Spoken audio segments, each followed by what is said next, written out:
Ladies and gentlemen, we will call the meeting to order for Tuesday, December 17th, 2013.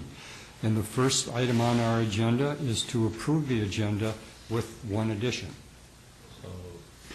Second. All in favor, say aye. Aye. Motion is carried.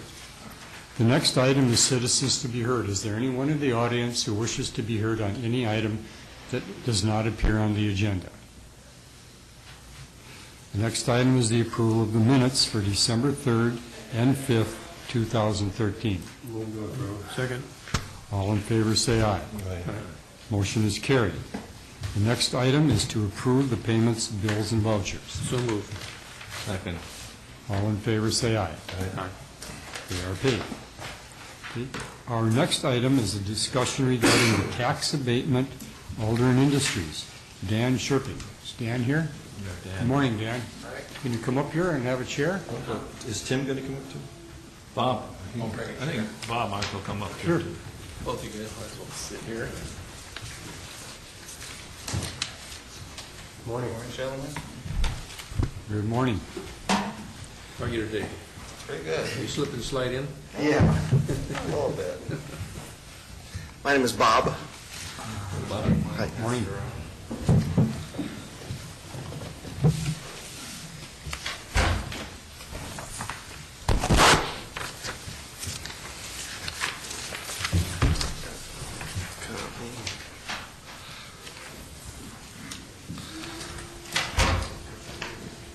Oops, I guess that was your copy. Okay, yeah. Okay. Well, thanks for having us here this morning. I just threw this little PowerPoint presentation to help step through the timeline and why we're here. As some of you know, we're Aldrin Industries. We're right out of the city limits of Holly. And we started looking at building a building there in 2009, 2010. And then at that time, while we were looking at, constructing the building, we asked Clay County if they had any tax abatement programs, and we were informed that there wasn't any. So that's when we contacted Justin Pearson at the Greater Fargo-Moorhead EDC to see if he could work on Clay County looking at putting together a tax abatement program. And with our request, Justin Pearson started working on that in 2010 to work on a tax abatement program. So I think that because of our request is why there's a program here today as far as long as it is, because when we were looking at building a building, this is something we thought we needed. And during that time, 2010, I worked with Justin and that Eller's Associates working on the program and what type of programs are available. So we were working on this back in 2010. Then in August of 2010, we put our first application in for what we thought would be a tax abatement. And for reasons, the economic conditions, we held off building a building that year because we weren't sure where the economy was going.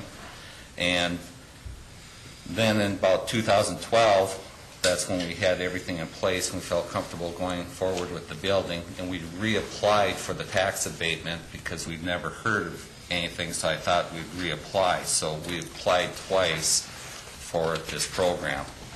And on the second page, just, I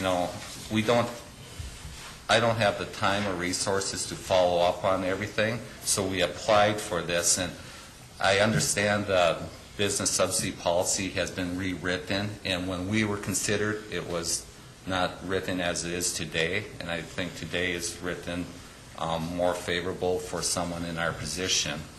But we also feel that we shouldn't be penalized because it wasn't written like it is today. We know it's hard to do everything perfectly, but we don't think we should be penalized. And we can't, when business opportunities afford themselves to you, you got to go ahead, and when you feel comfortable, you can't wait till everything's in place. So it's not like we would hold up building a building, for, everything like this to get in place. And then this July 2nd meeting, I never knew about it, so I wasn't here when we were denied the this abatement or any type of assistance. So if I knew about it, I would have been here. Just to give you a little bit about Alderon Industries. We manufacture float switches, alarms, and control panels, and we do not compete with any business in Clay County, and we do not take away from any other business in Clay County. Also, since we're a manufacturer, we compete with stuff coming in from low-cost countries, and we know some of our competitors can bring in product and sell it and make a profit for cheaper than we can build it here. So we aren't fighting with a company down the street. We're fighting also with international competition. On the next page, the reason why this letter says we were denied any assistance was but for financing. The easy part is to build a building. That is not the tough part of running a business. The hard part of running a business is maintaining a viable company, one that increases employment, which we have. Since that last abatement or application we put in, we've increased our full-time employment by 15 people. We have to offer competitive pay and competitive benefits. And with, like I said, our economic landscape, competing against the world market and plus other manufacturers in the United States, we have to be competitive and keep our cost structure in check. So we're here today just to ask you to reconsider us for a tax abatement on today's guidelines. And we do need the tax abatement. We started this business 13 years ago with no money, and by working 7 days a week, we've built it up to where it is today. And when we were looking at building a building, that's why I approached Clay County to see if there was an abatement program, and there wasn't, and that's when we contacted Justin Pearson to see if Clay County would consider something like that. And obviously, there was considered, and there is a program in place today. And we aren't applying like after the fact. We applied in 2010. That was 2 years before we built, and we reapplied in 2012. And we could be faulted for not following up on it, but you only can do so many things. So we're back here today, just asking for reconsideration. Fine, thank you, Dan. Bob, do you have any comments on this? That pretty much sums it up. Thank you. Tim? No, I guess Mark and I, Mark Fox from Yes. Great Department of EDC, and I went out and spoke to Bob and Dan last week. The letter that was sent to them on the 27th of August relative to the county board actions on their application, their last application, somehow or another never got to Mr. Sherping, so Okay. there was a major issue there. And at that time, we were operating under the business subsidy policy that didn't make tax abatements any kind of an incentive type of thing. We were still operating under a policy that said we're really looking to to fill your financial gap with either tax abatement or with anything else we had to offer. Their application didn't indicate any type of financing gap. That was when I had talked to Ehlers and Associates about it, and they said, well, if there's no financing gap, why are you considering it? We have rewritten the policy now to include tax abatements beyond financing gap filler, to be an incentive, so to speak. And they could be very good, yes. Do we need action on this today? It wouldn't be until after the public hearing, of course. We would not be able to take action on this. The statute requires that there be a public hearing. That's on another one, though. Yep, that's on a different. I'm sorry. So we would have to, and I don't know, Tim, if you would need another application filed and go through the scoring process, but for sure for the board, we would need the publication, the 30 days publication, and then the board could make a decision. I don't think, I need some updated employee data and compensation data is about all. I actually scored it on what I had plus the 15 that you were talking about, not quite knowing exactly where the compensation fell, but it scores very high. Can we set the public hearing today, or?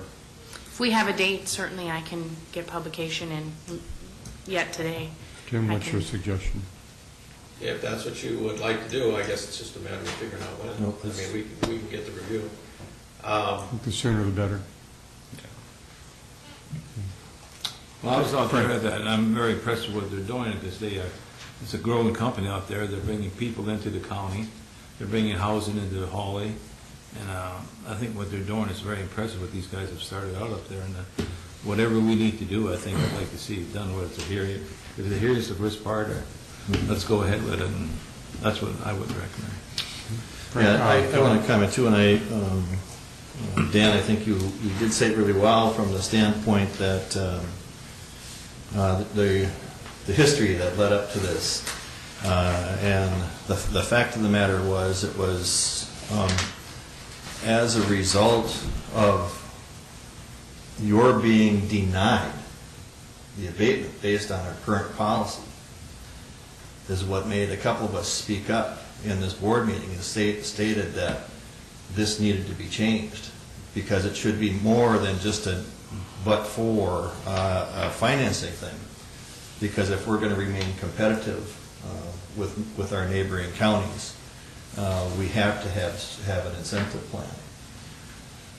So when we went through this process, I just want to let you know some of the discussions that were had by this committee. And of course, an incentive plan, that also means that it's part of a decision for somebody to come here, but they know it and they know they can get it. Typically, it's not really an incentive for an after-the-fact construction. So we have a little bit of a dilemma there. The good news for you, if you want to make an argument, was the fact that you had at least applied. Because our committee that worked in this also talked about, well, how does that open the floodgates for others who would also now like to come in and apply after the fact? So we have those issues, and our county attorney also shared some concerns on how we'll deal with that. I'm glad we can't make a decision today. I think we need to be clear and have guidance from our legal on this to make sure that we're not stepping into something that can really create some unknowns out there that we might not be able to afford to do.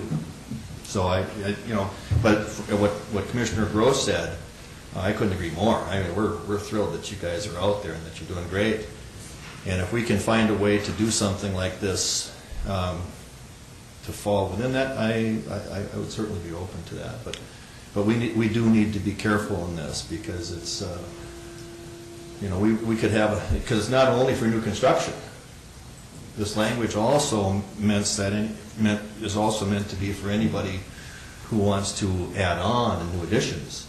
And so could all of those people that have done that since that time frame come back and say, well, we want the same treatment as all of them. So we do need to be careful there on how we're going to handle that. I kind of agree with what Kevin said too.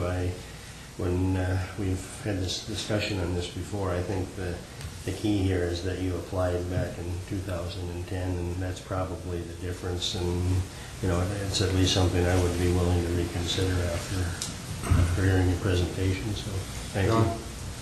Yeah, well, I think this is a unique situation, so we definitely should set a hearing date and hear the testimony that comes and go from there. Jenny, how long do you need? It's a 30-day, well, When could we set the hearing? let me see here. So it has to be at least 10, but not more than 30 days before the hearing, the publication. And so generally, if I get my advertisement to the newspaper before a Thursday, they can publish the following Monday. So I could do that yet this week. So I think the next meeting is, we probably would want to make it the meeting after the new year. That would be the earliest. Our committee would want to review. Yeah, the subcommittee's going to need to meet, Yeah. go over this. Yeah. And everything else. So I think that the 15th would be, 14th Is that okay, Grant? would be the best date, and then we can have a meeting in between there We with should the... be able to get that. If not, we'll set it back. Well, once you set the hearing. I was thinking maybe we should just wait a little bit longer into January than that. 21st or 28th? 21st. Give us a little more breathing. Why don't we do the 21st, if that's Yeah. okay? Well, you know.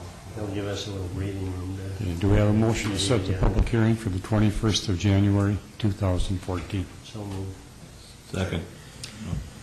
Is there discussion? All in favor, say aye. Aye. Okay, the hearing is set for then, gentlemen. Thank you for guys. being here Thank today. you. Yep. Um, Thank you, guys. This time, we're going to go down to number 9. Darren, if you want to come up here for that, if you think it's necessary.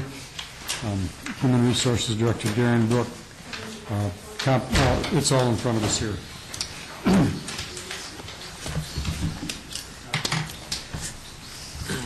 Morning. And we're trying to stay as close as we can to the schedule.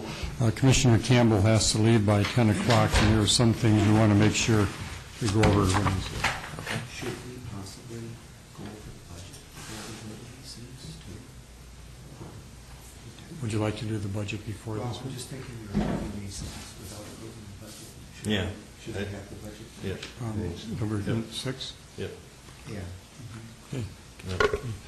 Just stay right there. Okay. Just a couple of minutes, we can do it. Brian Berg, our administrator, reminded me it would be better to adopt the budget for 2014 before we set some dollars for 2014. So at this time, we will do number 6, adopt the 2014 levy and approve the budget. And Brian Berg will have his presentation for us. Thank you, Mr. Chair, and thank you for your consideration on that. I think it's good if it just flows all together, and I know Commissioner Campbell has to go, and I know he'd want to be here for this, and we would want him here for this. If you've all gotten to the memo that's in your packet, you have 3 documents in there, and we probably should, before going to the resolution, we can go to the summary of the tax levy by funds, which you had seen before that. And that hasn't changed, really, since you got the initial, not the initial, the... It's okay. No, that's okay. We made some adjustments, which we talked about at the last meeting, since the preliminary budget was passed, setting the maximum levy, and we made some adjustments on it. I talked to you about that last time, about some considering the abatement policy of the new housing that was put into effect. We had moved around about $27,000 for that, and then I think we said $7,500 was moved around for the jail funding as well. But the levy did not change on this. And let me grab one other document that I put together.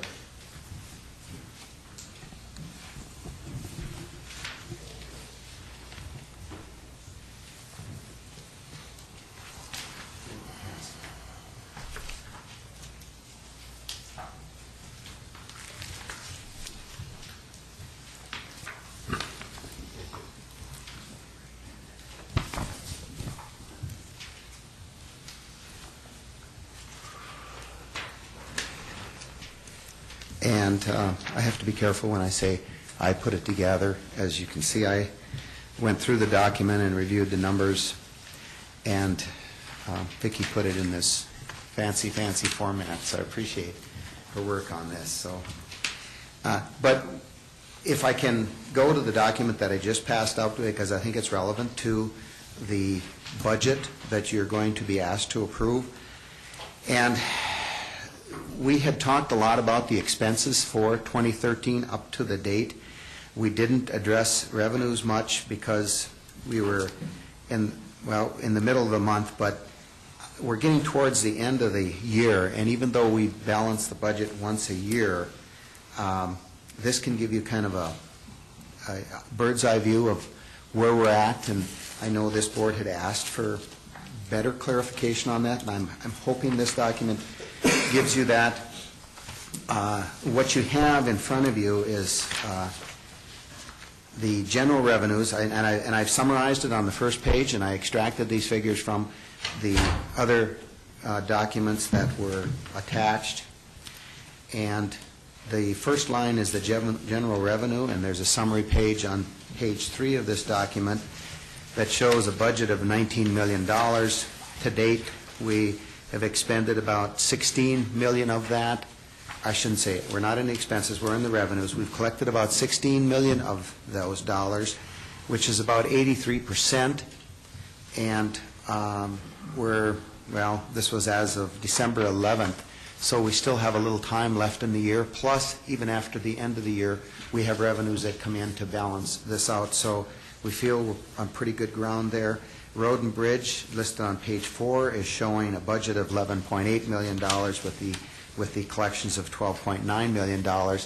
And that is a difficult one to judge, and we even talk about that at the end of the year because it depends upon the advancements, the construction projects. In this case, we have bonding of $10.6 million where there's been additional expenditures. And and then the advancement from the states gives us more revenues, but it also gives us more expenses in that item too. But we feel we're in pretty good ground on that as well. Social services budgeted revenues of $16.7 million. They're at $14.4 million, which is 86% of the revenues collected. Again, a pretty good number for this time period. Public health, you see, is on page 13, budgeted $4.6 million of revenue, has collected $4.1, and that's at 89% of the collection, which is a good solid figure. So totally, for that time period that we can identify here on these documents, it's identified as $59.8 million of revenue, and we have collected $53.6 million of that. Now, just a little explanation down below. Lori Johnson, our county auditor, and I have discussed the percentages, and we feel that revenues and expenditures will be very close for 2013, considering that social services was allowed $450,000 worth of reserves, and public health was allowed $250,000. Either of those departments do not feel they will be using those reserve dollars. So we feel we're going to balance pretty close to revenues and expenditures for the year. And I know Commissioner Campbell estimates that we will be $1.5 million, and I hope we are. Just a word on that, I guess, though, that with the dollars that we obligate every year, that's pretty close. I know $1 million is a lot of money, but yet we have to be relatively close. So a budget is a best guess at what we're going to expend and what we're going to receive. So I did mention the road and bridge issue. So with that, and after closer review, we still feel that our position from staff is about the same. We're doing well for 2013, and we're going to be pretty close. Hopefully, we're going to exceed in revenues over expenditures. So I think we will. I think so too. So with that, we can continue on unless there's any questions on the revenue part. And I thank Lori for this information too, and her review of it. That really helps. I just wanted to comment, I think the 90% at this point is really much closer than I expected us to be. The revenues always lag quite a bit behind. Yeah. Especially in social services. Yeah, I think that's good. Okay, and then the other document that I did not refer to is again something that Lori puts together, and it identifies all of the different budgeted amounts from 2013 in comparison of 2014. And I'll certainly supply that to you, or you have that. And I know that's kind of tough to give it to you now and then see if you have any questions on it. You've seen that document before. We've gone over the figures of it. And then the other thing we have is Resolution 2013-53, and I'd like to read that for the record, Mr. Chair, if I may. Whereas the Clay County Board of Commissioners did hold a public meeting on December 5th, 2013, and whereas the Clay County Board of Commissioners has addressed the concerns of its citizens to the best of their ability, and be it resolved that the Clay County Board of Commissioners hereby certifies the following levy for taxes to be collected in 2014, and that'd be the revenue fund of $13,585,715, road and bridge fund of $3,024,492, the library $234,324, social services of $7,019,042, debt retirement of $186,206, debt retirement road and bridge $172,463, debt retirement courthouse of $327,390, debt retirement county projects of $512,671, for a total levy of $25,151,532, and that is a reflection over last year of 3.53%, and as your sheet summary shows, with a new construction, we feel it's a net levy increase of 2.53%. So be it resolved that the Clay County Board of Commissioners hereby adopts the 2014 budget as presented. There's a lot of information to, hopefully we've had the time over the last few months to go over these, and I know there may be some inquiries or questions or clarifications, and we certainly entertain those. I just have a question on the resolution, Lori, when you compare that with the sheet here. So on here, what you've done is you've broken down the distribution for the county program aid, correct? Correct. That's what you've done there. So the revenue fund and the revenue fund doesn't really receive any benefits from the local government aid, huh? Actually, the revenue fund, the debt retirement funds do not. Everybody else, Okay. it's split between all the rest of the funds except debt retirement. Because, looking at this one here, if you're looking at it, under general revenue fund, proposed budget, we have 15,225,706. Okay, so it did drop. Okay, so it did drop, yeah, okay, all right. My bifocals weren't focusing. So I thought they were both 15, I'm sorry. Okay, so that makes sense. So you just adjust. I allocate it proportionately amongst all the funds except for debt retirement. Is there discretion on your part in that, or is that? I could include the debt retirement funds in there as well, but they are special levies outside the levy, so that's why they don't go in there. But I guess my question is to determine which fund gets how much, how is that established? Is that something that you do, or is it something that the state says? I suppose we could just allocate it all to one No, fund.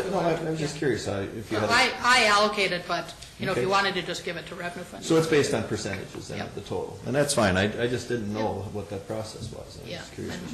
yeah, we could certainly allocate it to different funds if we wanted to. So we could put it every place but road and bridge and have Dave really mad at us. Yeah. My question is related to the first debt retirement listed in the resolution of 186,206. On the other sheet, it says LE, I presume that's law enforcement. Yes. What is that for, though? What was the 186,000? I mean, for law enforcement, we haven't built anything over there, right? That Yes, was for some jail, we issued some bonds both for the jail and for juvenile detention at the same time. Oh, And- okay. Past Okay, remodeling. must be could be the juvenile retention. yeah. Okay. It's not the $2 million that was issued recently that we did the improvements on. I'll move the resolution certifying the levy and adopting the budget.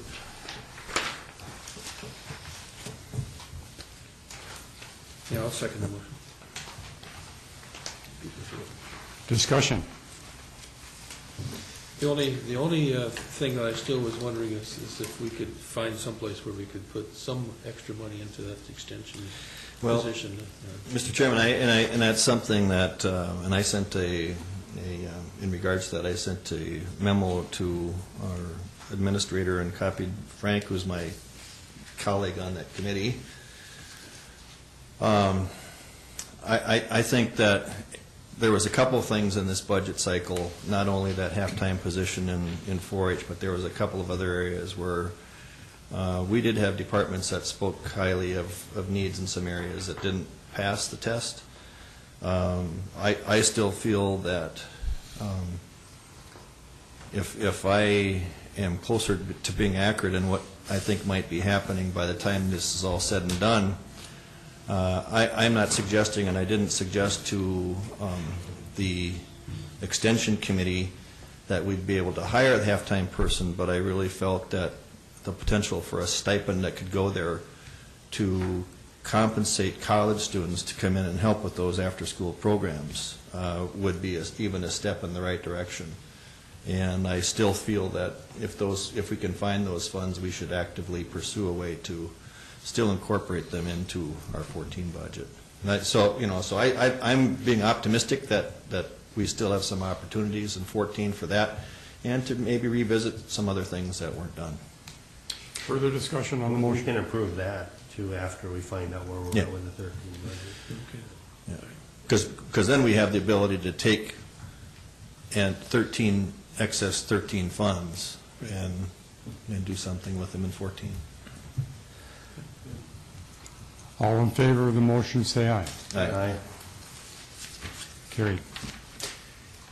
Thank you, Mr. Chair, and with that, I want to thank this board for its cooperation in working through this budget. As you see, you're approving a $25 million levy over a $60 million budget, and the discussion point you're centering on is, I don't want to say just a few dollars, which we will, at the desire of this board, we will make it happen with however you want it done. So even afterwards, if there's some desires for some needs, we will work and make that happen.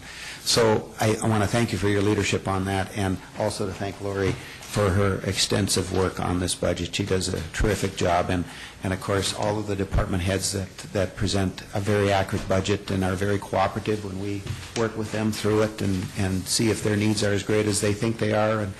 And then, of course, to Vicki, who always puts this paperwork together for me so well. It's a big project over quite a few months, so thank you. Thank you.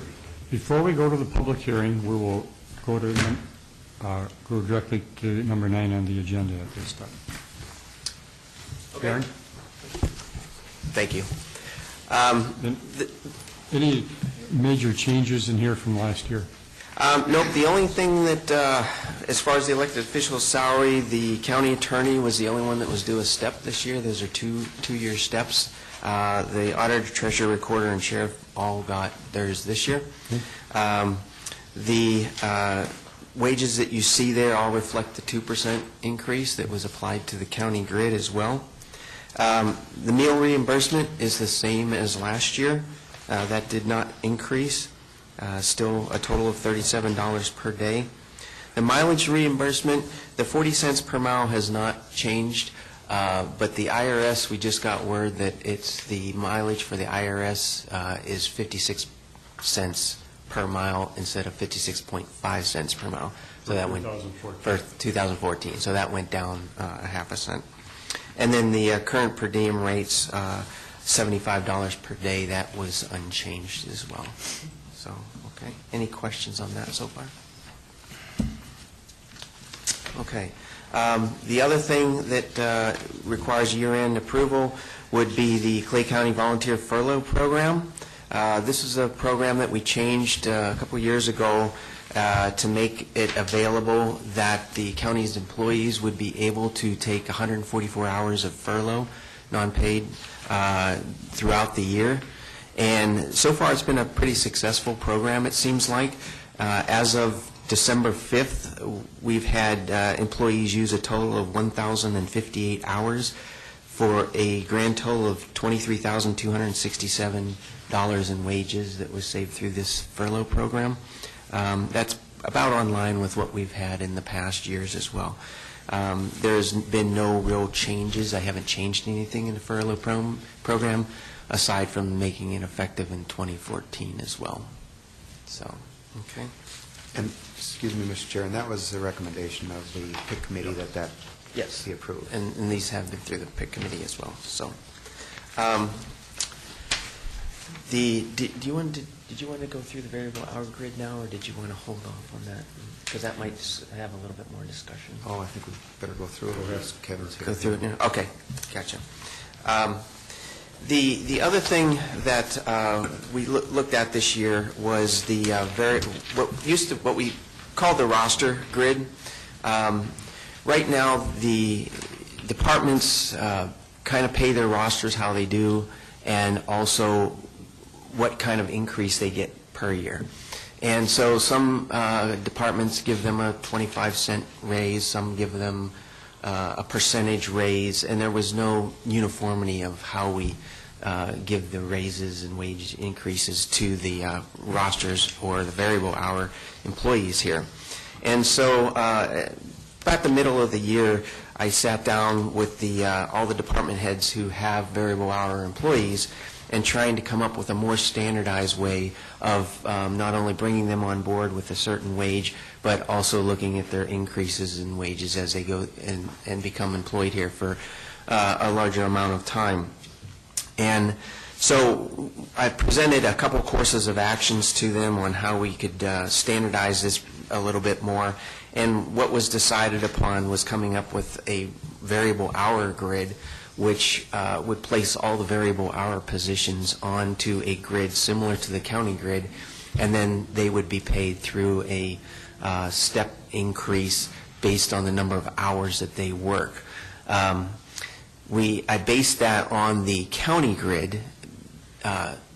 So if there was a full-time employee as a county employee, let's say juvenile counselor, we have full-time employees, then that wage would be based off of a full-time juvenile counselor, but maybe at a reduced rate. So as you see I think you got a copy of the pay grid, the proposed pay grid for that. And what we would do would be similar to how we did the comp study, is we would take what they're currently making and then move them to this new grid, basically. Now, as you see on there, on the grid, the hours to next step is, when we discuss that, trying to figure out how many hours, how would they move through this grid, step 1, 2, 3, 4, 5, and so on. And the guidance was that depending on the amount of hours that a variable hour person works, we wanted to look at them getting a step about every 2 years. Now, some people use their variable hour employees a lot, and they may reach 1,040 hours pretty quickly in a year and a half or so, or 2 years, and others use their variable hours just maybe during certain times of the year, or maybe they don't use them maybe 100 or 200 hours a year. So there's a lot of flexibility in there.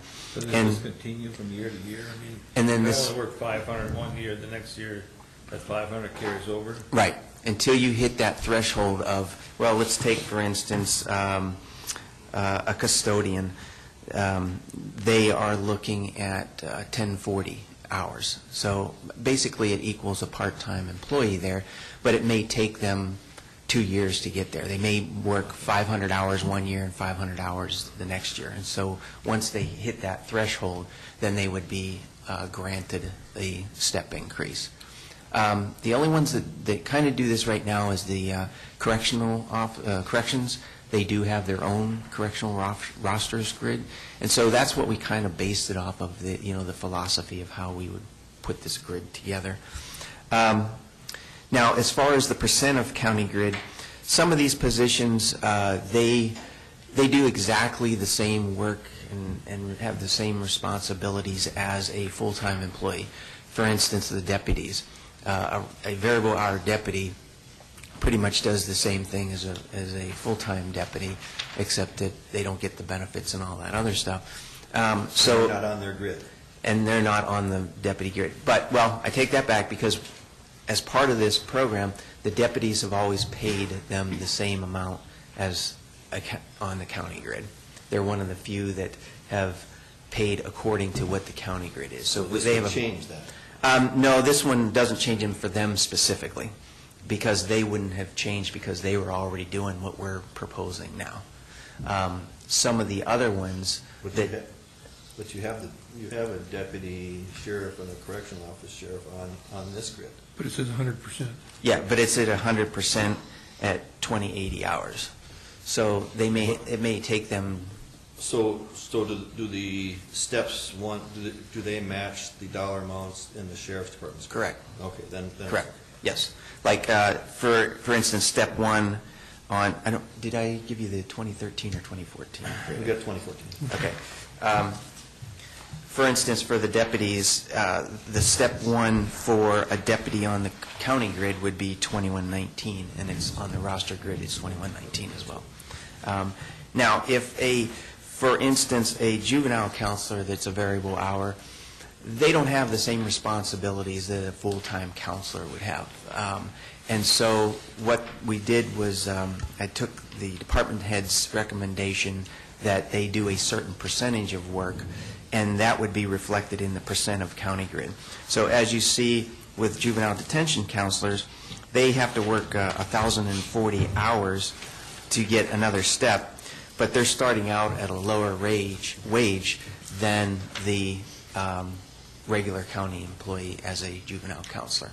So instead of making, I forget what the juvenile counselors are making on step one, a variable hour juvenile counselor would make $11.52 on step one. Which you said is 57%. It's 50% of what's expected of a full. Correct. Okay. Correct. And so that's the mentality of this grid as we see here. Now, the other difference is that the department heads and I agree that it probably doesn't need to be a 12-step grid, because it would take a very long time, but it does give the department heads some flexibility. If somebody is leaving the county, let's say with 20 years of employment in that job, and then they want to come back and work as a variable hour employee, they have the ability to put them on a little bit higher step to award that for the experience that they've worked here before. So it gives the department heads a little bit of flexibility on where they place people on this grid.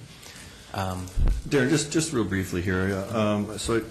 And this seems good here, but I just want to ask one example. So if we look at the truck driver highway, 1,040 hours, and that's 100%, and then we have the grid there. What was the process for them getting increases prior to this? Well, a lot of the departments would just give, sometimes they would give a 2%.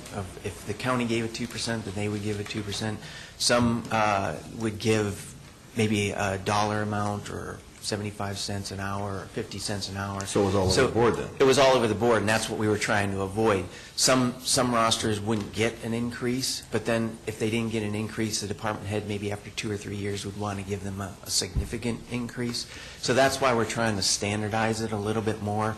And not only does that help the department head in budgeting and everything else, but it also helps the variable hour employees to say, okay, I know I need to work this many hours to get a step, and that, even if they didn't work that many hours, they may still get a small increase, because the idea was to apply the cost, the wage increase to this grid as well. So if the county got 2%, then the roster grid or the variable hour grid would get 2% as well.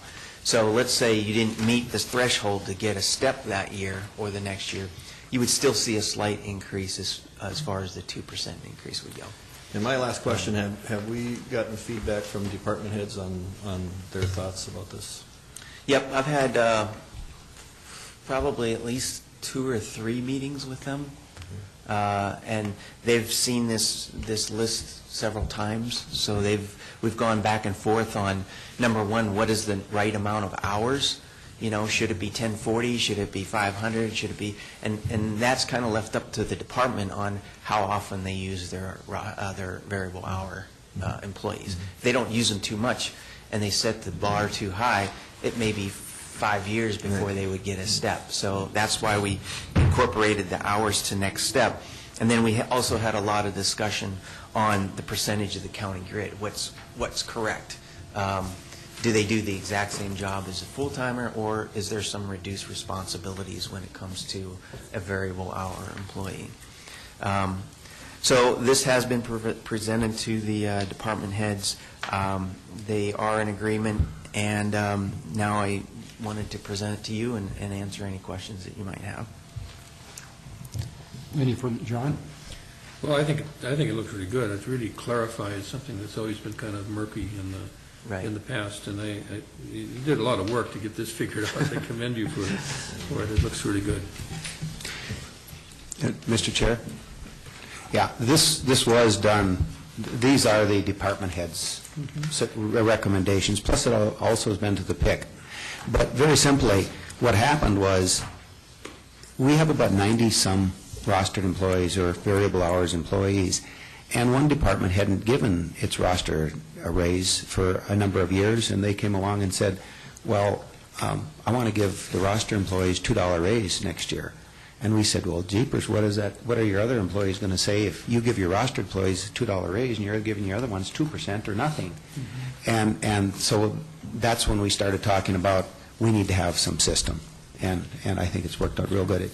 I think every department head is in agreement with it, and it really has very or little or no effect on the budget. It's just taking the figures that they had and realigning. There's going to be some changes, but the department heads will work within the dollars that they have budgeted for their variable hour. The budgeted dollars are what they're going to have to work with. So as bringing these people onto the grid, there's going to be a little bit of a cost, but the department heads get that chunk of money for their variable hour employees, so it's not necessarily like going to a county grid. They have a set amount of money to deal with to make sure that all the variable hours, and then they can play with the hours to see how many they want to do.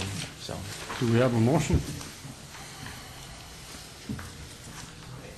Well, I move that we approve the recommendation of the PIC committee for these items. I'll second. Further discussion? All in favor, say aye. Aye. Motion's carried. Thank you, gentlemen. thank you, Mr. Chair. At this time, we're going to go to item number 9, public hearing, tax abatement for Holly Hotel Partners. Tim? Number three. Number 3 on the agenda. Yeah. Do we have a motion to open the public hearing? So moved. Second. All in favor, say aye. Aye. Motion is carried, and the hearing is open. That's number 3 on the agenda. I think I saw a different number. Good morning, gentlemen.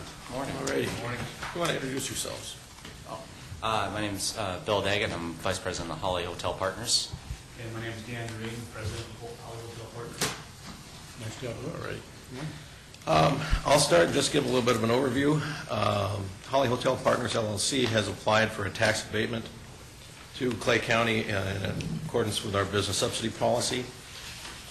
They are proposing a 43-unit hotel under the name American in the city of Holly. We've been through the scoring process. With this particular project, it scored just under 340 or 350 points in our project evaluator. A score of 100 is recommended, or is required for at least the recommendation for an abatement for the applicants. This public hearing is part of the process. There's a requirement for a public hearing for tax abatements. The county board is the final say. This does not go to the EDA.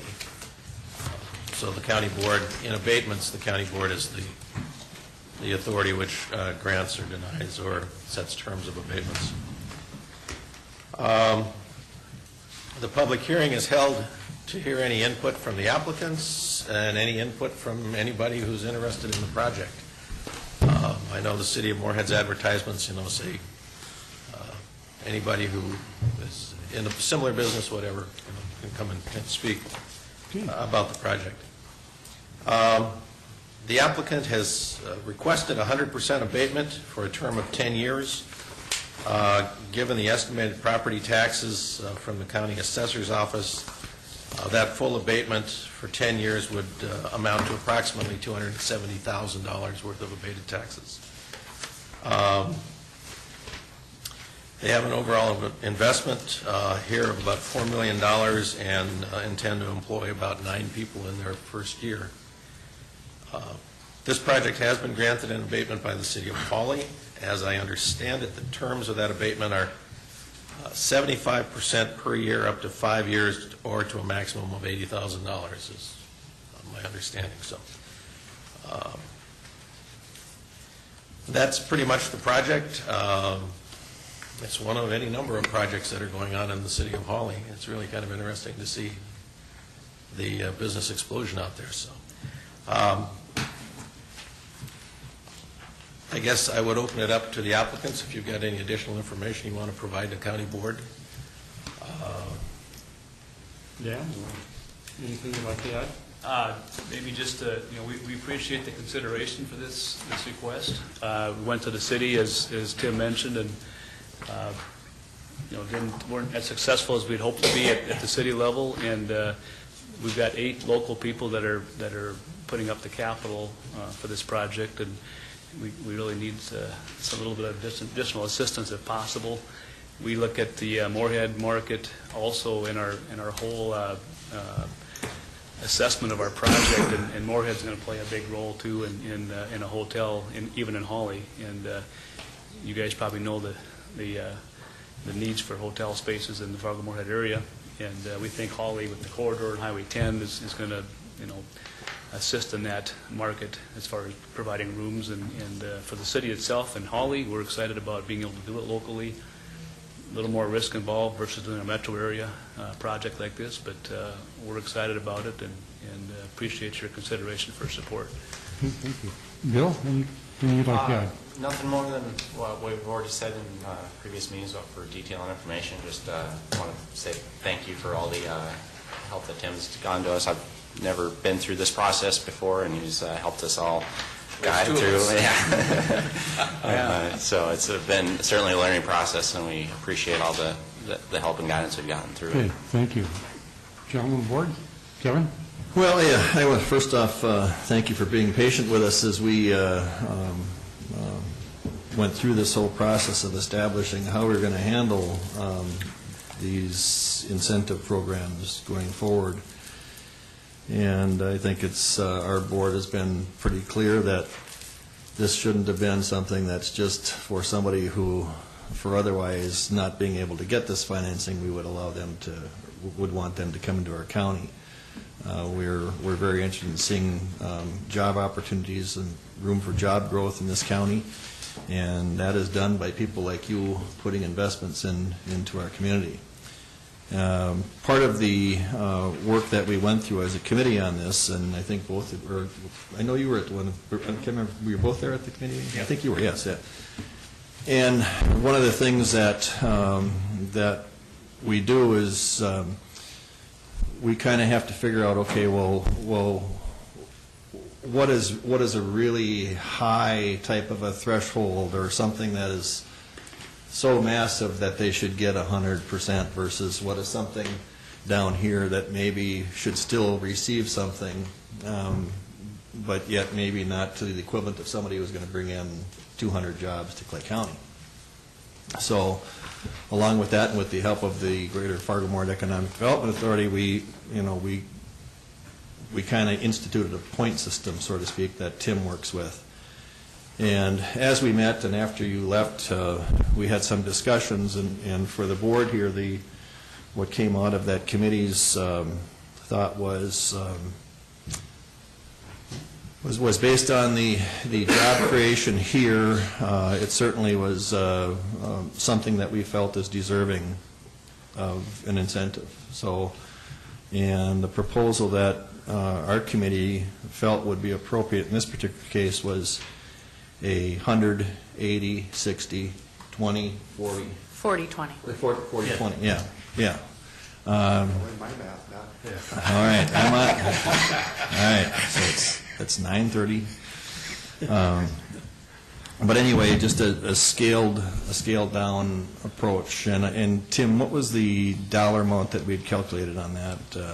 Based on the estimates that we got on the property tax for the property, if we did a tiered system over 5 years, starting at 100%, going down to 20% in year 5, that came out to approximately $83,000 in data taxes.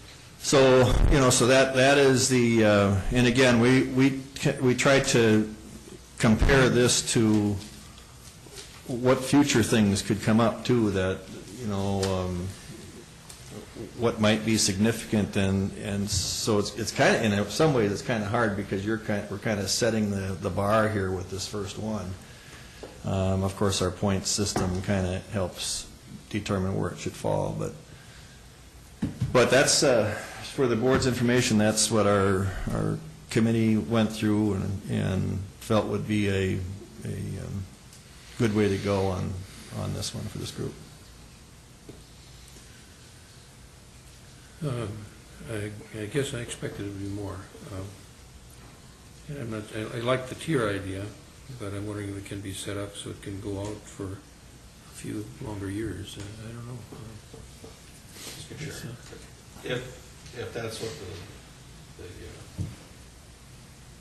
board wants, it can be done a couple of ways. One is you can leave the term the same, 5 years, and you can just make it 100, 80, 60, 40, or you can extend the term. Well, right now, the committee's come up with 80-some, and you're asking 200-some, about 1/3. The request was 100% for 10 years. Which is 270. Approximately $270,000. Mr. Chair, also, we did seek the advice of the Fargo-Moorhead Economic Development Commission on this, and they work with this a lot and felt that was kind of a safe area to go. Am I right, Commissioner Campbell? And we kind of put a lot of guidance into them. Yes, we did. Just because of the fact that they have established this much more so. And so on the grand schemes of where this hotel application falls with others, they were quite comfortable that we were probably in the right area in terms of, had this been recommended, say, in Cass County and where they use these other formulas, that's probably the area of an incentive that they would have seen in that regard as well. I guess my question would be then the point system that we've got revealed a pretty high point score. What if it just met the minimum allowed? Then how would you set obviously they should get more, shouldn't they? Well, but that's why I mean, there's somebody out there who might meet a lower threshold who won't receive the 180, 60, 40, 20. They might receive something less than that. We're kind of setting that as the... Right. That's the part that we're talking about for this being the first one, that this is, for the amount of jobs that they're creating, the investment that they put in. Keep in mind, they're also getting $80-some thousand from the city of Hawley as well, right? We're at a maximum of $80,000. 75% for 5 years or $80,000, whichever comes first. So if the $80,000 is reached within that 5 years, they'll get 80. If it doesn't reach 80 in 5 years, then it will be less than 80. This is a hearing. No decision will be made today. Will it? No, we can't. If we close the hearing. Yeah, if we close it, we can do it. That's right. If I can respond to Commissioner Everett's comments, we've got a point system, but we have not set up, at least at this time, that if you score this many points, then this is where we'll start considering, this sort of amount. One of the programs that I looked at, I don't know if it was Cass County or Fargo, they based theirs on was gross expected revenue, but it was some number, and if you were at or above this number, then this is where they would start consideration of 5-year tiers from 100% down to whatever. If you were at another number, they would have another starting point for consideration. We have a point system. We haven't established any kind of thresholds like that. And that It's might, based on that might be something that we have to look at, but we got to keep in mind that there's some of the criteria also that can be used, for example, in another county where they take into consideration revenues, for example, because the revenues in some of those instances also generate local sales taxes, Right. which becomes more revenue for those local communities. In the case of Clay County, the dollar amounts and revenues that they produce really doesn't have an impact on anything tax-wise that we deal with in Clay County. So there can be some differences as to why some things could be different in Cass and Clay County. And in some of the ones that we looked at, service industries, in particular restaurants, hotels, that sort of thing, had actually, in their scoring system, actually scored negative from the start, which is, they were looking for primary industry, manufacturing, that sort of thing. So we have arranged our business subsidy policy to include the service industries, in as high a consideration as any other big industries. Well, I do like the fact that you start out with 100%, so, gets, so that the toughest years should be the first couple of years, and that you get the greatest benefit. And as an incentive, that's really what it's intended for, to help on return for return on Help them be investment. successful. Great. Any further discussion from members of the board? Bill or Dan? Tim? Nope. Anybody in the audience would like to respond? Doesn't look that way. So I'd like to ask the two of you, based on our comments and what our committee came up with, I hope you can kind of understand where we're at on that in terms of trying to set this thing, this being fairly new as well, this whole process. If we gave you a full 100%, that would pretty much lead to where we'd probably have to just give a full 100% to everybody over that period of time. And this is, it certainly is an incentive to help bring businesses here. But at the same point in time, we've got to understand that when these businesses do come in, they do create sometimes challenges to governments too in terms of infrastructure and needs, that we also have to be able to have some tax collection dollars to help support those businesses when they come in. We should consider ourselves lucky. I was listening on the radio the other day, Boeing is looking at possibly moving one of its facilities out of Washington State, and there are states that are ponying up in the billions of dollars in incentives to get a facility like that. So I don't think we'll ever see that. But Further discussion? Just 2 points as we establish the new process. Each deal will be different. So, there's always a concern, if I do this for this thing, I have to do it for everyone. Anyone who has more than one kid knows that fair isn't always equal, and equal isn't always fair. So when you're taking into consideration, just realize every group that comes up is going to have a different focus, a different goal. The deal is going to be different. So especially within the county, everything's going to be so different that I don't kind of reverse balance us against what possibly could happen in the future, because I think each project will be sufficiently unique that and have different needs for it. And then also on the risk-reward scale, as we've found through our learning process, hotels generally for the owners are one small step below a restaurant on the risk. However, the reward for the community and the county that's established in is right on the very top of the charts for the increased revenue, the increased taxes from sales, food establishments, event centers, and that sort of thing. So I'd also appreciate if you'd take that into consideration for this particular project. I have question. This would be for, the first year would be for taxes payable in 15? Is that right? I believe so, because they would not have a structure to In be place for next assessed year. on it until next year, so.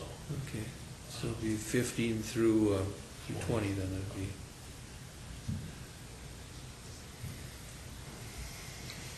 Further discussion? And entertain a motion to close the hearing. So moved. Second. All in favor, say aye. Aye. Hearing is closed. Commissioner Ingersoll, Yes. can I provide some legal You may. on the matter as you enter into your deliberations? I have a packet here to pass out for the board. The first pages are the actual statute that grants the board the authority to grant abatements. And what's important to look at in this document is the findings or the considerations that the board must make in order to find a business or an enterprise appropriate for abatement. I'll go through that once I pass it out. The second, the last 2 pages is a draft resolution. And so I'm really looking for your help in if you do pass a resolution, what that resolution should look like. I structured it based on the recommendation of the Business Subsidy Committee, which was that 180-60-40. But certainly if the board decides to do something different, I will redraft, and we can have it signed after the hearing.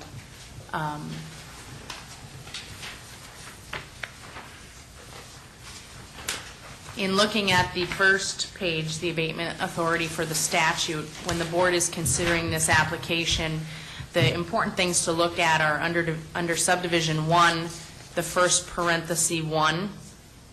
If there's going to be an abatement granted, the board would have to find that the benefits to the political subdivision or the county should at least equal the costs to the subdivision. So in this case, if there could be some discussion about the amount and then how the county would expect to see benefits that would yield above and beyond those costs. And then number 2, the things to focus on would be those little paren, little I, paren, little double I, and so forth.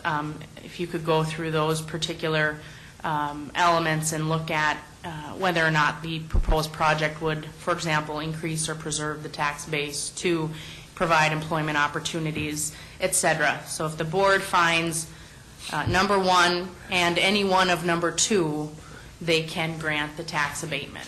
So that's what's important from a legal perspective there. And certainly if you're needing of more explanation, I can provide that too. But that is what's required just per statute to grant, for the board to grant the abatement. So this is kind of the findings of fact then? Exactly. And I did try to incorporate that into the draft resolution. However, I did not know what findings the board would make. So it's hard to draft a sample resolution or a draft resolution when the conversation hasn't been had yet.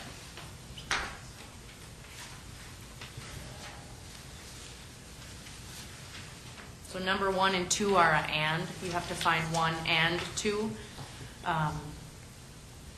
in order for the abatement to be appropriate. That and any one of the small numerals under number 2 would be sufficient to find number 2. Well, Mr. Chairman, I'm ready to tackle this if you want to find a reason why 1 and 2 are reasonable. Number 1, I could find that the benefits that would go out would certainly be beneficial to the county for number 1. In my mind, it would establish a needed service within that community, which currently is not there. Meaning that I think that area along Highway 10 is begging for a hotel. And it not only good for the city of Hawley, but for other residents within Clay County who travel that area.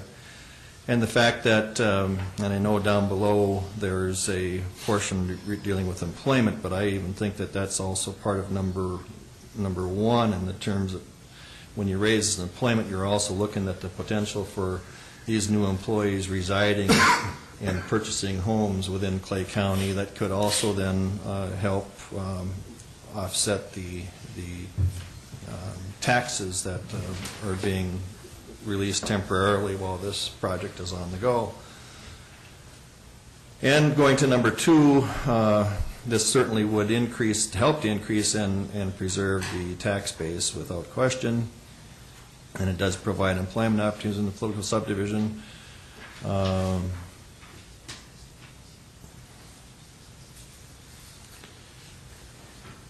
I don't know that we're dealing in a blighted area here. I don't think we'd want to call Main Street Holly as a blighted area, so I'm not going to go there.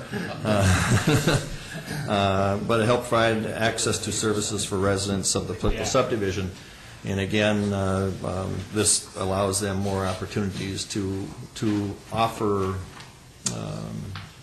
amenities to the community that they don't currently have as well, which is always a positive for a community to be able to have places to go for reunions and so on, things of that nature. So, I don't think it has to meet all of us. Right? No, I know, I just need one, but I'm just rattling off here. But I'm just saying that a lot of these can apply. So I certainly believe that 1 and 2 have been met. So I don't know, as our council, is that satisfactory with what we've Yes. talked about there? Just some assistance in focusing the discussion, just to make sure that we hit the points so that the resolution is sound from a legal viewpoint. On the last page, where it says "be it further resolved," that seems to be the issue in front of us. That's the recommendation of the committee. And John, you got some concerns there? Yeah, I want to just suggest that we can talk about it, I'm not sure, and it goes a bit away from your recommendation of the committee, but how about if we gave the 100% for 2 years and then proceeded, so it'd be a 6-year abatement altogether. That would give them an extra year to get going, and I don't know. Are we still in public hearing? Are we? No, we're not in public We're hearing. just discussing now. We're discussing now. Okay. Frank, did you have a comment? Well, now this is part of the EDA thing, right? No, No, it's not. This is just a tax abatement thing. right, the It's a board EDA, decision. right, the EDA is only written to For county, isn't it? to look at TIF requests at this point. okay. Tax abatement comes from the statutory authority. Yeah, I didn't know whether this was coming into EDA and stuff like that, It's all okay. part of economic development, but it doesn't go to the EDA. Okay. So does the county have I know we had another request already this morning, we got this request already. Does the county have a limit as far as what we're gonna do in tax abatements? Or how much we can afford, or whatever like that? Do we set a limit, or we just keep on moving in every project? I mean, every project has its, Yeah, I think we have to look at each one individually, and that's what the committee did, and tried to come up with a fair formula based on the project, and, you know, and taking into consideration all the facts that we had to discuss this. So I think we tried, and we looked at what the city of Hawley did, and all those factors, and so, you know, I at least think that what the committee recommended is a fair recommendation for this project. So. well, I'm all for the project too, and I'm great to see that happening and all. That's just great for these guys to do that, you know, but somewhere along the line, someone's paying these taxes, or, I mean, we either got to raise some taxes if we need some more money or whatever, and then it's a tax abatement for them. It's just that we won't be taking as much money in there. We're not really losing out on any money. We won't be taking as much money in there as we could, but Commissioner Gross, what it does, it just means that the increased value of that construction will not be benefited by all those others in Clay County until the incentive program Right, yeah. is reduced. So after the second year, under this proposal, under the second year, all county residents would then see the benefit of the 20% now that they're not getting paid, how it goes to 80 or 180. So, so after 5 years' time, there's going to be a 100% benefit to the county. But in the meantime, the whole goal is that there's other benefits that we hope to be seeing, and that is job opportunities for our people, so. It's the long-range plan. Yeah, I it's that see side that. of it. I see that, and that's good, and that's why I support this, but, sometimes I look at these abatements that, Yeah. And if you had 300 of them, would you do 300 of them? We don't know if we do 300. How many jobs are going to create, and could we fit them all in here? yeah, that's, John? Yeah, Frank, I think the thing that I look at is that this is money that we wouldn't have had if they hadn't built. At all. Correct, but we don't. So it's, if we can give them an incentive to do a project, that's going to be new money for us eventually, which we And would not that's- otherwise have had. and that's why I agree with it, and that's why I think it is good, but I was just wondering, do we have a limit, or at one time, We're at the very beginning of this whole okay. adventure, so. If you look at the statute, there's limits on, I think, the term. I think it was a term of 20 years was the maximum limit, but there's never any dollar limit by statute. That's a discretionary thing for the board to decide. And Mr. Berg brought to my attention, too, that on the first, now therefore be it resolved, we should have language that it is on, that there's a 5-year tax abatement on the improvements to the property. I think that was illustrated by the conversation here, that they would not be assessed new tax on the improvements. So there is one change there to the resolution that I'd like to make. I mean, I could look at it as a citizen and say, whoa, it's great, there's more business coming in the Hawley area, to the Barnesville area, or whatever. Isn't that great? But now they're not going to pay any taxes still. But, I mean, you got to look at the long-range plan, I guess, but you can look at it two ways, too, I think. Yeah, you can look at it a lot of different ways, but we want to encourage business in our county, and that's a competitive issue with other jurisdictions, and so, and we want to try and help any new business to be successful, and I think that's what we're doing by, granting them that incentive to help their business succeed, till they get on their feet and initially, become a successful business and hopefully a long-term business in the county. So. No, I don't want my questions to be construed as that I'm against construction and stuff like that. I'm great. I'm glad you guys are doing it, and I'm for it, and stuff. But I was just wondering if there's, okay, done. Well, Mr. Chair, I guess, I know John mentioned something about moving this to a 6-year, but I really, I think our committee kind of talked quite significantly about this, and in this range, I think I would like to move to recommend, as our committee did, to and it deals with the very last, be it resolved, that the tax payment will be structured as follows: 100% for the first, 80 for the second, 60 for the third, 40 for the fourth, and 20 for the 5th year. I think that we want to stay consistent on what our plan was. I'll second that motion. Discussion. I guess, I would just make the comment, I mean, I look at the committee doing their job, and I think they did a good job. And I think I'm going to go by what the committee has recommended for us to do. Further discussion. All in favor, say aye. Aye. Before I call it passed or failed, Brian had a comment. No, Mr. Chair, just what Jenny brought up for clarification, that this would be on the improvements, because it's being taxed on the land right now, and that will be taxed. The first year will be also taxed on the land. It's the 100% abatement is on the improvement. So we'll add the improvement on the wordage. Okay, So let me call for the vote. Still pay the tax. Vote again. All in favor, say aye. Aye. Aye. Opposed? Carried. You cover everything? Yes. Gentlemen, thank you. You didn't get quite what you wanted, but we appreciate you being here. Yeah, good luck with your project.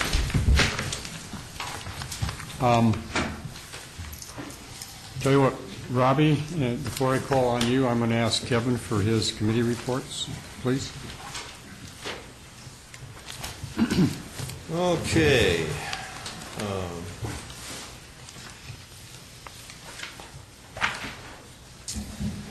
Okay, last week we did the EDA board, which we did talk about this particular project, and we talked a little bit about the Alderon thing coming before us.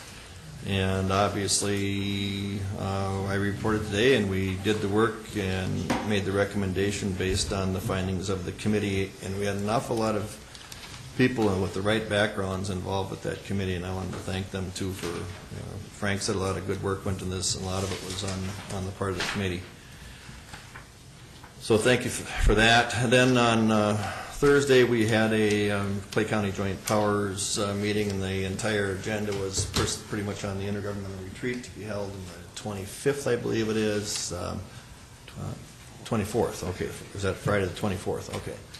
And we're looking at, we should have invitations going out soon. The agenda is set with the exception of we're trying to get the same speaker that spoke at AMC and regarding to things that are happening out in western North Dakota and how they pertain to us here in Minnesota and the benefits that we can see from that. So we're hoping to, Brian's working on having that gentleman come in and speak at the noon hour of that. That's all I got. Okay, thank you, Kevin. Robbie, we're going to go to Rhonda first. Sorry. She's ahead of you on the agenda.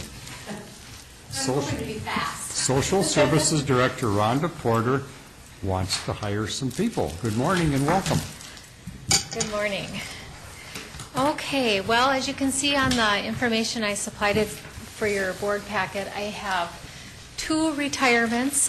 Carol Beckstrom, after 40 years, is going to be retiring. So her retirement date is set for April.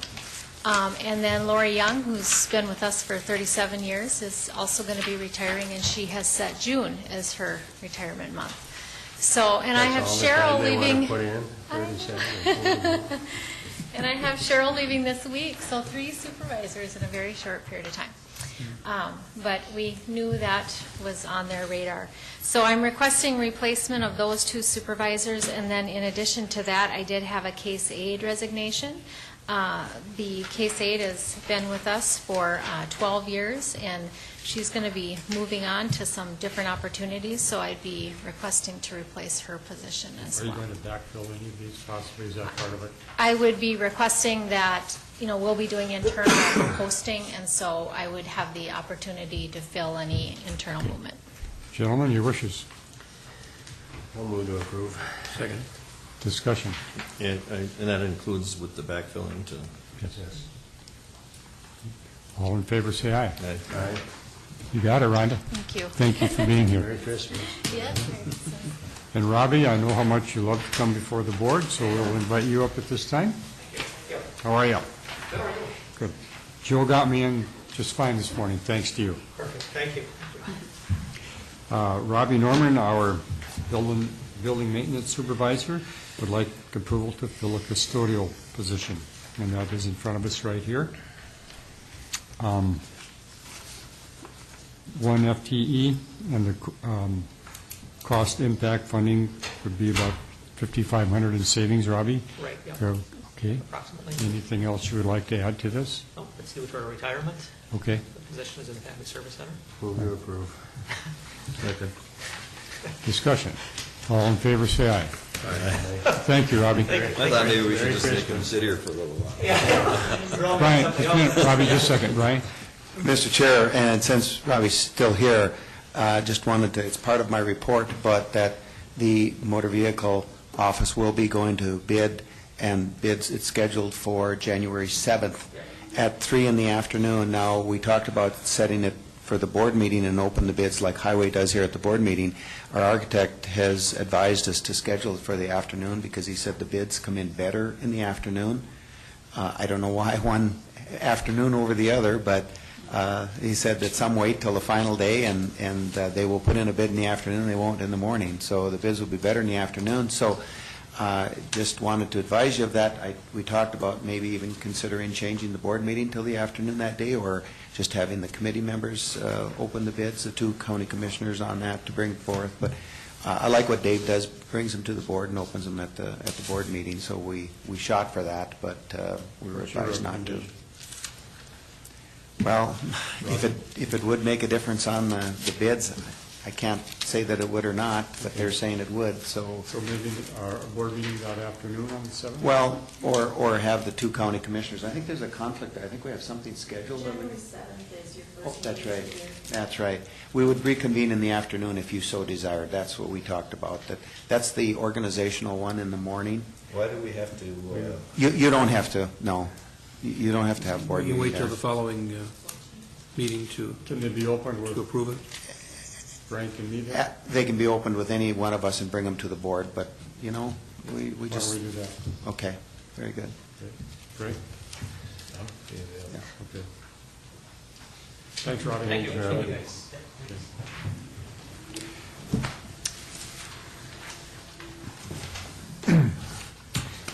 Oh.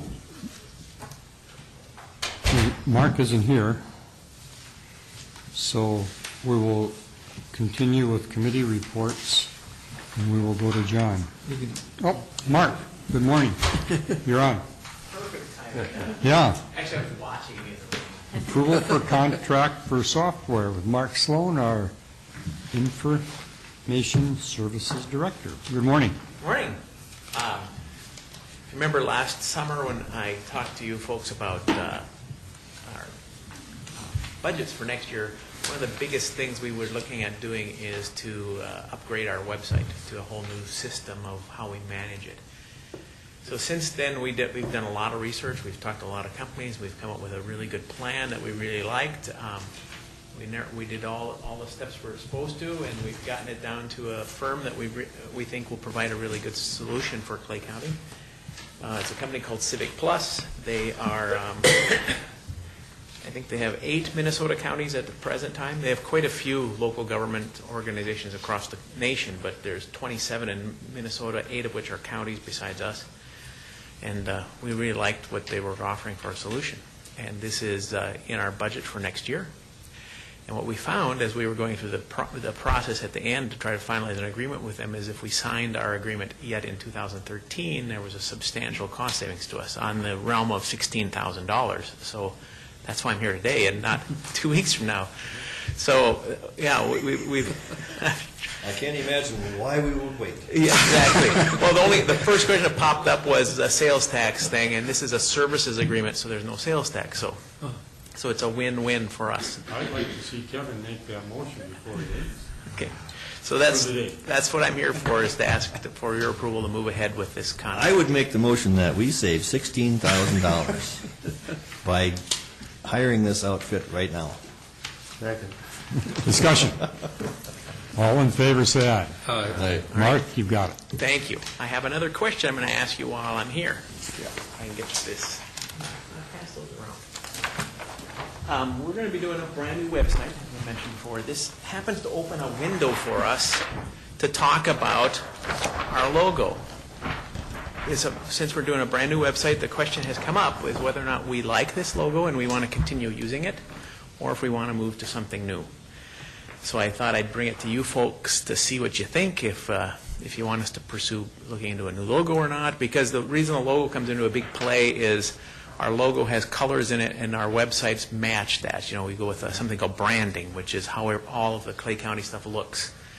And I just thought, you know, as we're doing a new website, we says it's a window if we want to open it and go through, or door, that's what I called it, a door. And if we want to open it and walk through and go through that whole process of spooling up a new look, we could, or we can stay with what we have. So,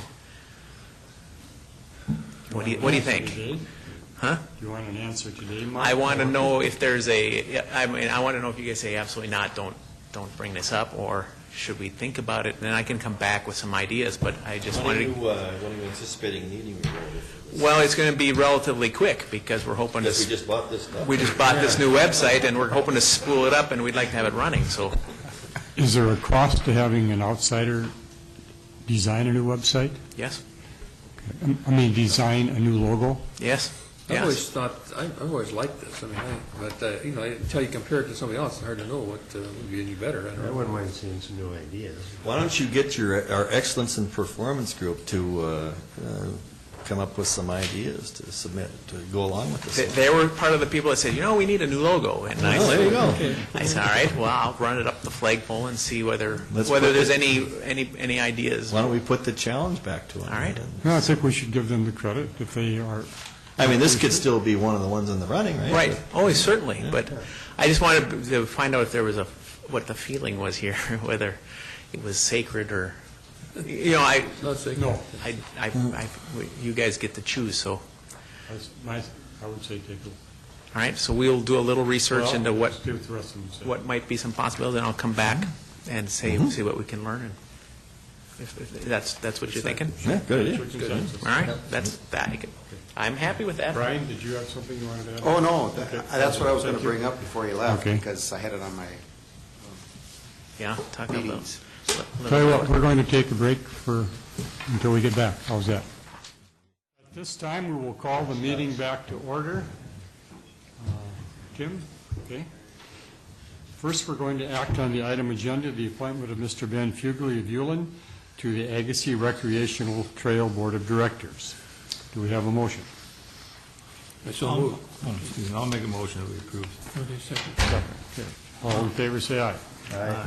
Ben is now on the I guess I'm going to add something to this.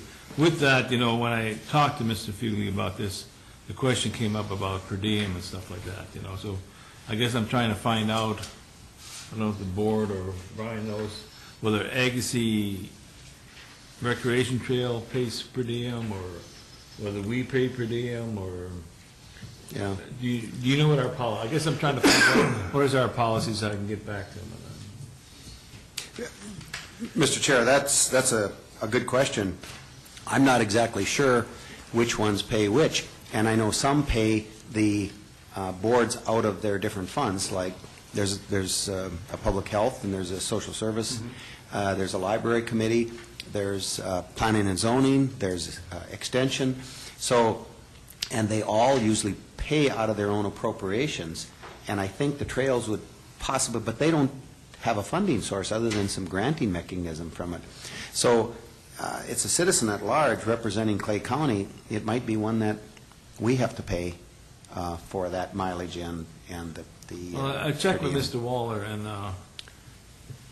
I guess what he's saying, I think they turn it into DNR, but most of them don't take their per diem and stuff, so there's really nothing set up there, Yeah. I didn't know, since this is a Clay County representative, are we obligated to pay per diem? John? Well, it seems to me that we should, if nobody else pays it for them, then we should pay. I mean, it really depends on, I think the first obligation is to see whether the organization they're involved in, because we pay dues to that or whatever, we pay fees to that organization, and whether they're budgeted to compensate the people who attend. If they don't, then we should be paying it. So. Plus their mileage, too. I don't know if we do mileage, do we? We certainly should. We should if they have to drive up there, but then he's from Northern Kenneth County. But Mr. Chair, I think Commissioner Everett is absolutely right. Some of these entities, and I'll use the library one, because we provide, I won't say give, we provide funding, required funding from the state or from the county, and then they are to use those funds for operational. One of the things is a board. That's what I've been told about the recreational trail, too, is that they receive funding from DNR, but it sounds like it's sporadic, and it was only a granting mechanism. If that is, it's not operating dollars, it's project dollars. So I think that's what we have to determine. And we can do that. But either way, I think you're in agreement. I think that the person should receive the per diem and the mileage to attend that meeting from. Is the per diem 35 a day like the other?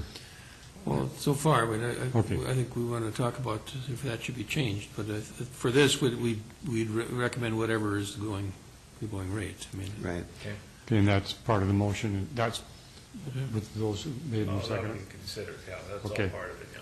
Okay, thank you. We'll now continue with committee reports, and we will go to Commissioner Everett. Okay, we haven't met for 2 weeks, right? When did we meet? Yeah, we had, we had our Lakes and Prairies Community Action meeting that we met with the Policy Council, and maybe Wayne has reports for that. That was the same night as our Budget Review Committee, our hearing that we had. And it was interesting, I think, the public hearing that night. Obviously, again, we didn't talk about the things that we're supposed to talk about, and being the budget, but I think that it was good that we allowed people to express themselves. There's a lot of pent-up frustration and anger with the way we've made this major shift from residence to farmland. And it was some good testimony, I think, that we had there, and things we should try to work on as far as with the legislature to maybe make some more improvements in that score. So I thought that part was good. AMC meetings attended. We had the board meeting. It's my last board meeting for AMC, and I think it's trying to figure out how many years. It's been probably 14 years I've been on the AMC board, I think, from the beginning. So that was my last meeting, and that was it's okay. It's time to move on, I think. The following morning, we had the Extension Committee meeting, and the AMC Extension Committee met together with the Agriculture and Committee, the Rural Development Committee that morning, and heard from a speaker who was talking about the loss of bees, honeybees, and how that's really a danger for our whole ecosystem, our whole food production system in the nation. And they finally figured out that there's not one thing causing this, but a combination of things that are coming together that are destroying the bees in these beehives. And it's a frustrating thing to the producers, certainly, and frustrating to all the farmers and producers who are dependent on them. But they're working on some things to try to improve that, and hopefully that can go on further. Meetings during they had the Rural County Caucus meeting on that Sunday night, and Grant was there. He maybe will want to report on that. Otherwise, I think the conference went well. The hotel certainly is. It's the last time we're going to meet there, and it's the last time we'll have a three-day session for the AMC annual meeting. We decided a couple of years ago to go to a 2-day, but this one had been reserved ahead of time. They reserve about 4 years out, and so we had to meet our obligations to go back to that one for the 3-day convention. But next year and from now on, it will be in St. Cloud, and will be a 2-day event instead of 3-day. St. Cloud, in every case, we have better attendance and make more money come out better in the long run in the St. Cloud location. So that's what we're planning on doing for the long haul now. I think things went well overall at the meeting. It's good discussion, fantastic speakers. We had the one from North Dakota, Senator from Grand Forks, spoke about how North Dakota oil is benefiting Minnesota, and we're hoping to get him here to speak to us in our governmental retreat, and so everybody gets a chance to hear that message. The other message that was really powerful was, and Frank was there for that as well, when this FBI guy spent the whole morning talking about how at risk we are, how vulnerable we are to hackers in our whole system of computers and so on, and pretty frightening, some of the stuff. It took him all of 2 seconds to find a password for somebody on their computer, and you make it a little bit more difficult by, instead of just having, for instance, this person just had a word in the English language, used the word flower, and it took 2 seconds to figure out what that password was. If you added a number afterwards, for instance, say flower 1, it took them almost six seconds to figure that out. It was a little more difficult to see, and he went on and on showing all these ways in which people can hack into our systems, which was just very frightening. And I think there's a lot of us that felt maybe we shouldn't use our computers anymore, but of course that's not going to happen. But that was a very interesting presentation as well. Then, Wednesday night, the 11th, had a meeting with for the Historical Society campaign meeting again. That was pretty routine.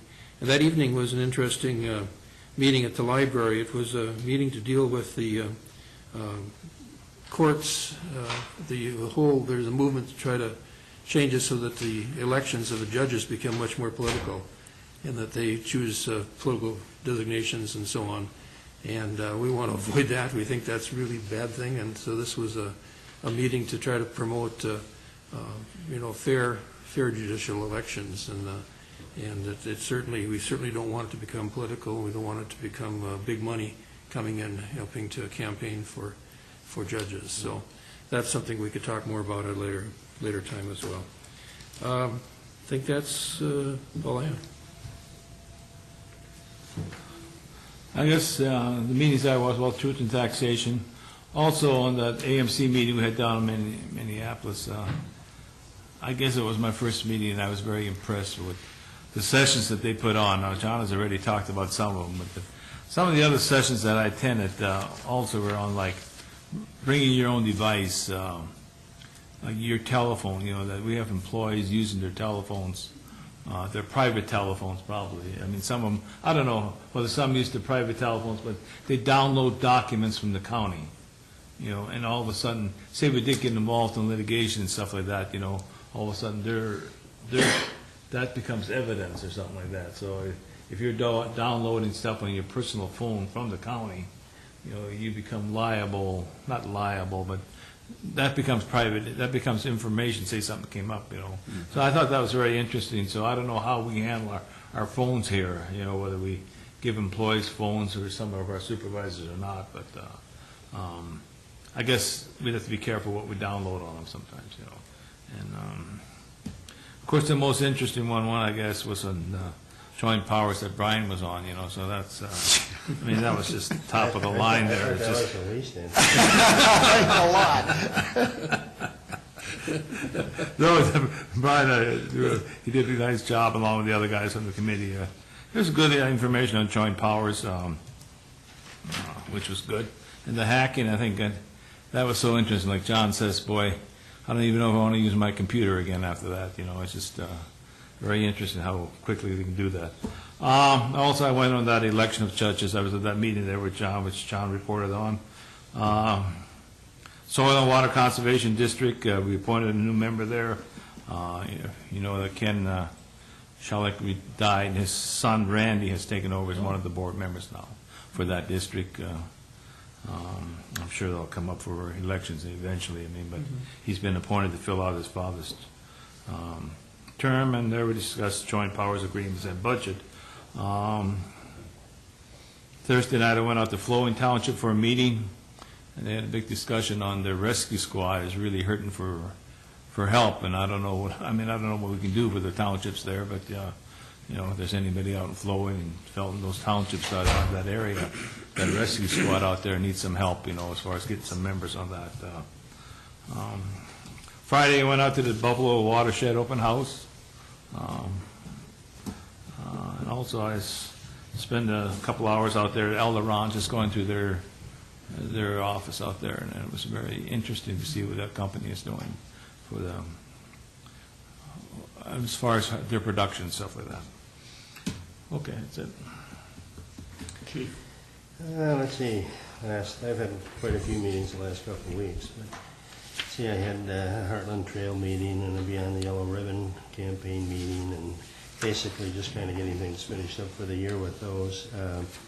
MRCC meeting, like John had mentioned, the night before the AMC started, and had presentations there on a lot of the things that MRCC has accomplished over the last couple of years on parks and trails and roads and some social service issues. And the one thing that I'm always amazed at, like at that meeting, there are a lot of people there from a lot of rural counties, but our membership is still not where it should be there. So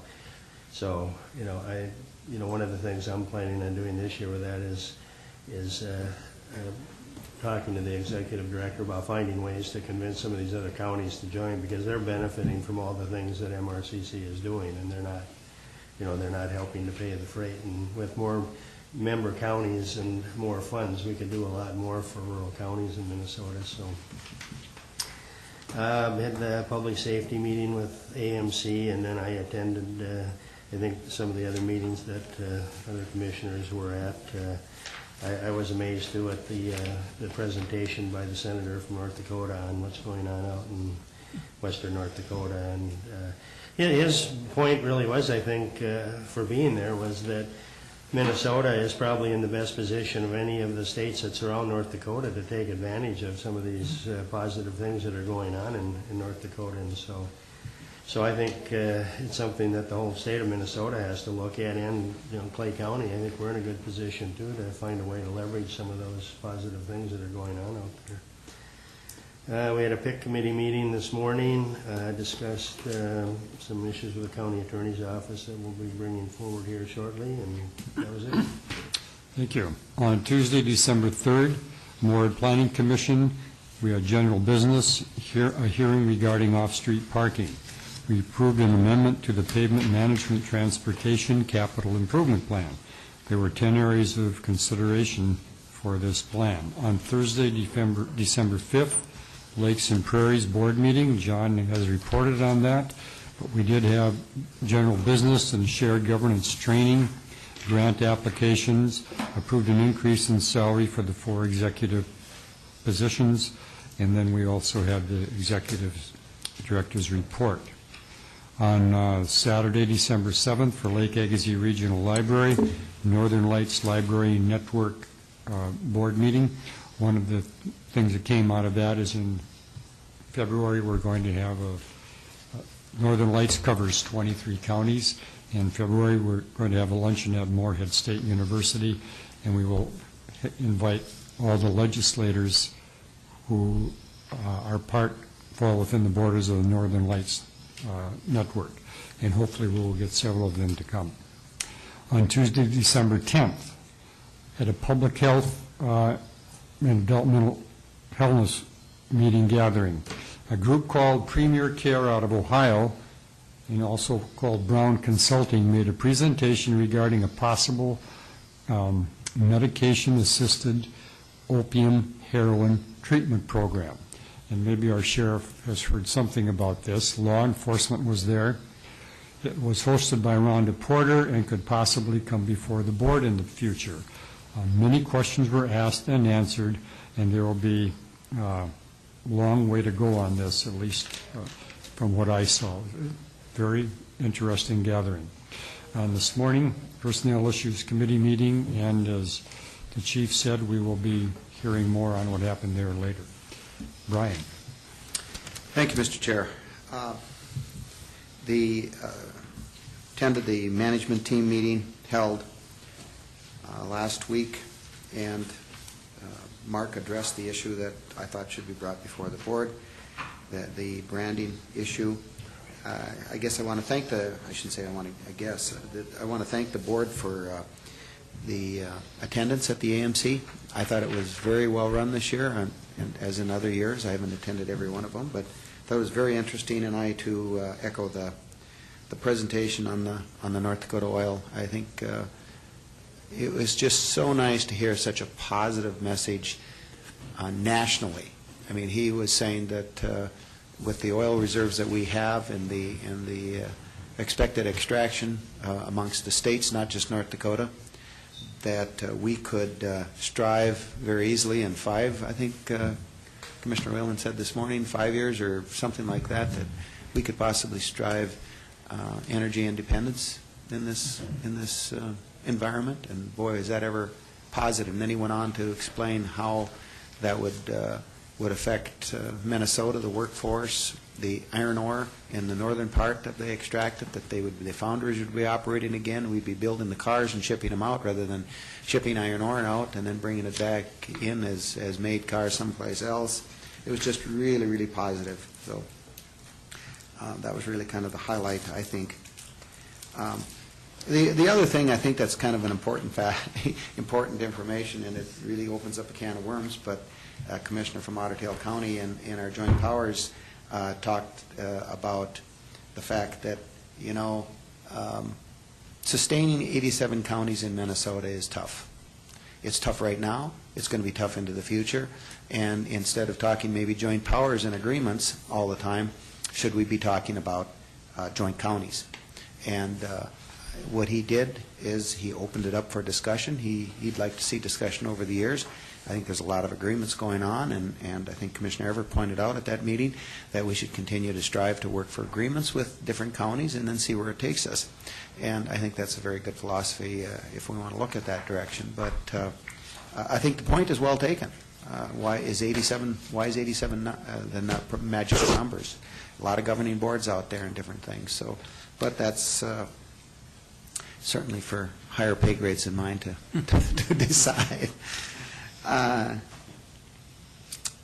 The Joint Powers Retreat, just a reminder, that is going to be January 24th. If you don't have it on your calendars, you may want to put it on there. We had a phone discussion with a potential developer that wants to expand within Clay County. Last week, we spent about 40 minutes on the phone with them, Tim and I, and the Fargo-Moorhead Economic Development Commission, and then this company, and some real positive things were talked about there, I think. I had met with Commissioner Campbell and Commissioner Everett in reference to the solid waste, and then I did attend a solid waste meeting over in Perm, and kind of the terms of us getting involved with the Perm burner were discussed, and I have some figures and things, so I want to get together with them and talk about that very soon as well. They're looking, hopefully, for some movement fairly soon on that. So that went, I think, really well. Robbie talked about some advancements on finishing up the drawings and getting that advertisements on DMV, and we'd like to get together with the committee just to, when I get a set of the prints of the final adjustments and things, we'll get together on that too, and the opening bid is January 7th on that. We had Personnel Issues Committee this morning. I thought it went really well, and had some other discussions on personnel issues, I guess, over the last week, so even a week and a half. So even with the conference, it's been quite a hectic, busy week. So thank you, Mr. Chair. Anything else for the good of the order? John? We talked briefly a little bit about, we already acted on the per diems and so on for next year, but I feel strongly that we need to increase the per diem level for volunteer participants in our committees. And I think we're currently at 35, which we've been for a long time. And I wanted to recommend that we go to $50 for per diems for our committees. And together with that, I think we need to make sure that whoever's in charge of the committees make sure that the people know that they qualify for that. I don't remember any time anybody's handing out a voucher form, and we should be doing that so that they we're going to have a harder and harder time finding people to be involved with our committees. So I would like to. Do you want to just talk about it, or do you want to act on it today? Well, I think we could act on it today. We talked to Kevin, and he agreed with it too. So I would make that motion that we do that. Second. Discussion. All in favor, say aye. Aye. That includes mental health, everything, all these. All the volunteer committees. Okay, good. Mr. Chair, just for clarification, I would assume that most of those committees that do then receive a per diem would receive also mileage on that, and we can.